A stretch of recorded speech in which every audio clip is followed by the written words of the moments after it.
Now live, Nozintombi, you've moved to Khutsong now. Is it a different part of Khutsong? What's the latest where you are?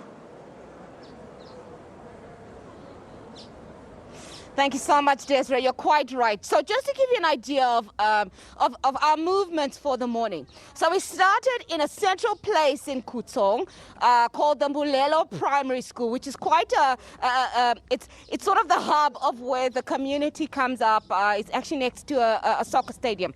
And that is ground zero with regards to the issue of sinkholes.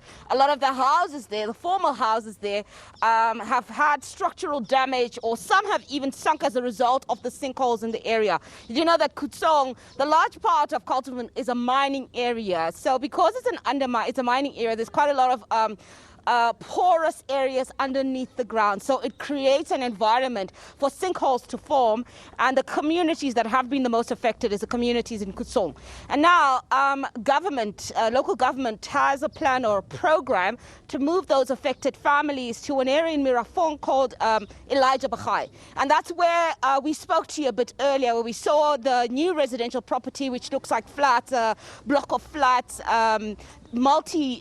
multi-housing flats, and you can also see that that area is also part of development. So where we've come now, it's a squatter camp.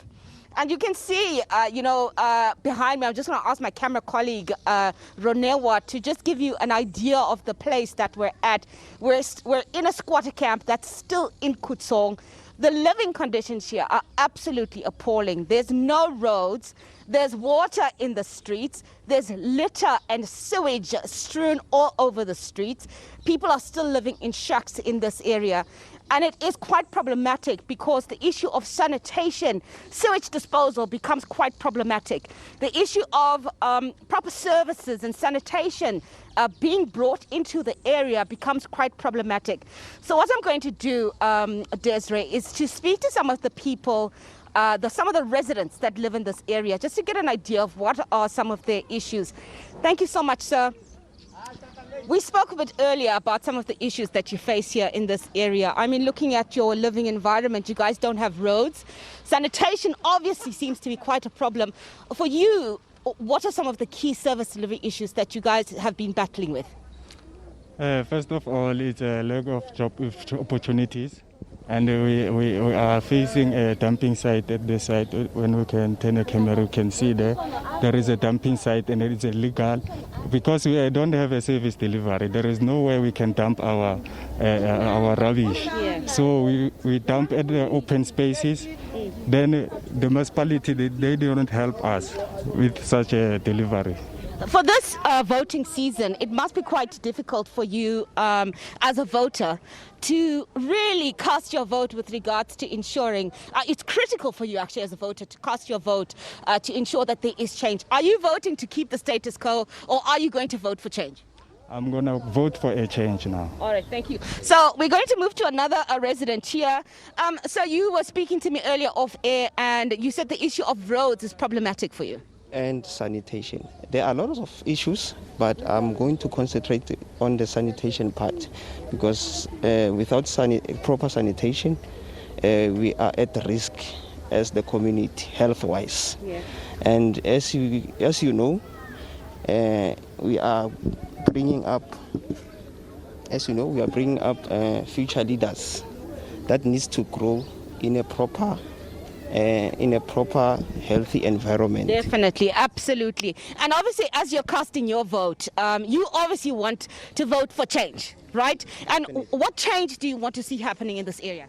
Main issue, as we have a lot of issues, my main issue is sanitation. If they can fix our sanitation so that we may live healthy.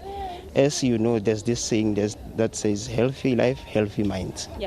Desiree, you can see here, you can absolutely see on the streets here, the road has got litter. We're literally standing on the litter here.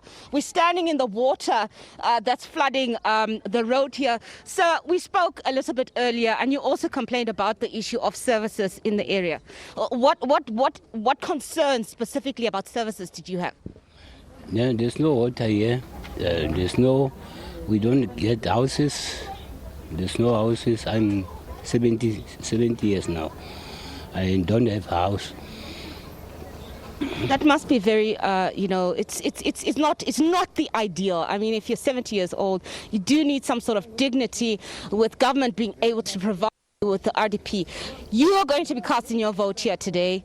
What are you hoping will happen with your vote? What changes are you hoping will happen? To service, and I must get the house. All right. Yes. Okay. Desiree, what we're going to do, I'm just going to ask my camera colleague, Ronewa, just to show you where the voting station is, just to give you even more of a sense of what environment and what conditions the people are voting in. You'll see that the voting station itself is actually a squatter. It's almost like it's a shack. It's a shack that has been repurposed to serve as some sort of a voting station. And this is the quality of life that people here in Sonderwater are living in. And this is why, we heard from some of the people here that this is why it's so important, absolutely important for the people here in Sonderwater to make sure that they cast their vote and vote for change and ensure that they're able to vote in candidates that will be able to bring change to their communities. Desiree. Quite an interesting story there in the story of South Africa's democracy. We cross now to Tumeleng Khajani.